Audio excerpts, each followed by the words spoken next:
ಶಾಸ್ತ್ರಿಗಳೇ, ಇನ್ನು ಮುಂದಿನ ರಾಶಿಗಳಾಗಿರುವ ಸಿಂಹದಿಂದ ವೃಶ್ಚಿಕ ರಾಶಿವರೆಗೂ ಫಲಾಫಲ ಹೇಗಿದೆ ಇಡೀ ವಾರ ನೋಡ್ತಾ ಹೋಗೋಣ. ಸಿಂಹರಾಶಿಯವರಿಗೆ ವಾರದ ಆದಿಯಲ್ಲಿ ನಿಮಗೆ ಸ್ತ್ರೀಯರಿಗೆ ಹೆಚ್ಚಿನ ವ್ಯಯ, ಅಲೆದಾಟ, ಗಂಟಲು, ಎದೆ ಭಾಗದಲ್ಲಿ ತೊಂದರೆ ಬರತಕ್ಕಂಥದ್ದು, ಭಯ, ಆತಂಕದ ವಾತಾವರಣ. ವೃತ್ತಿಯಲ್ಲಿ ಮಾತ್ರ ವಿಶೇಷವಾದ ಅನುಕೂಲ ಇರ್ತದೆ. ನೋಡಿ, ಮೊದಲಿಗೆ ಈ ಭಯಗಳನ್ನು ನೋಡಿಕೊಂಡ್ರೆ ಎಲ್ಲಿ ತೊಂದರೆ ಇದೆ ಅನ್ನೋದು ಗೊತ್ತಾದರೆ ಆಮೇಲೆ ಆ ಭಾಗದಿಂದ ನಾವು ಹೊರಗಿರಬಹುದು.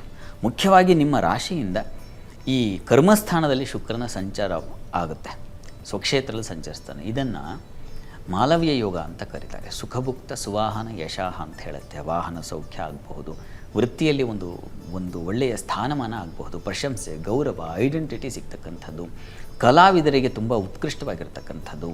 ಶುಕ್ರ ಹಾಲು ಹೈನುಗಾರಿಕೆ ಅಂತೀವಲ್ಲ, ಅಂಥ ಕ್ಷೇತ್ರಗಳೆಲ್ಲ ವಿಶೇಷವಾದ ಒಂದು ಹೊಸ ಅವಕಾಶ ದಾರಿ ಉಂಟಾಗ್ತಕ್ಕಂಥದ್ದು. ಮತ್ತು ಬಹಳ ಪ್ರಧಾನವಾಗಿ ಶುಕ್ರನಿಂದಾಗಿ ಈ ಕಲೆ, ಕಾಸ್ಟ್ಯೂಮ್ ಆಗಬಹುದು, ಅಥವಾ ಇನ್ಯಾವುದೋ ಮೇಕಪ್ ರಿಲೇಟೆಡ್ ಆಗಬಹುದು, ಗಿಫ್ಟ್ ಸೆಂಟರ್ ಆಗಬಹುದು, ಗಾರ್ಮೆಂಟ್ಗಳಲ್ಲಿ ಕೆಲಸ ಮಾಡ್ತಕ್ಕಂಥವ್ರು ಆಗೋದು, ಇವರಿಗೆಲ್ಲ ನೋಡಿ ತುಂಬ ಚೆನ್ನಾಗಿದೆ. ಅಂಥದ್ದೊಂದು ಶುಭ ಫಲವನ್ನು ಖಂಡಿತ ಶುಕ್ರ ತಂದು ಕೊಡ್ತಾನೆ. ಇದು ಏನು ನೋಡ್ತಾ ಇದ್ದೀರಾ, ಗಂಟಲು ಬಾಧೆ ಇತ್ಯಾದಿ ತೊಡಕುಗಳು, ಭಯ, ಅದು ಮಾಂದಿಯಿಂದಾಗಿ ಅದು 2 ದಿನದ ಫಲ ಅಷ್ಟೇ. ಸೋಮವಾರ ಮತ್ತು ಮಂಗಳವಾರದ ಫಲ ಅಷ್ಟೇ. ಹೀಗಾಗಿ ಆತಂಕ ಬೇಡ. ಇವುಗಳೆಲ್ಲ ಇರತಕ್ಕಂಥದ್ದು 2 ದಿವಸ. ಅದಾದ ಮೇಲೆ ಮತ್ತೆ ತುಂಬ ಚೆನ್ನಾಗಿದೆ. ಶುಕ್ರನ ಸಂಚಾರ ಸುಮಾರು ದಿನ ಇರೋದರಿಂದ ಹೆಚ್ಚು ಕಡಿಮೆ 1 ತಿಂಗಳುಗಳ ಕಾಲ ನಿಮಗೆ ಹೆಚ್ಚಿನ ಶುಭ ಫಲ ಕಾಣಲಿಕ್ಕೆ ಅವಕಾಶ ಇದೆ. ಇನ್ನು ವಾರದ ಅಂತ್ಯ ಭಾಗಕ್ಕೆ ಹೋಗೋಣ. ವಾರದ ಅಂತ್ಯದಲ್ಲಿ ಚಂದ್ರನ ಬಲ ತುಂಬ ಚೆನ್ನಾಗಿದೆ. ಈ ಕಾರಣದಿಂದಾಗಿ ಧೈರ್ಯ, ಸಾಹಸ ಇದೆಲ್ಲ ತುಂಬ ಚೆನ್ನಾಗಿರುತ್ತೆ.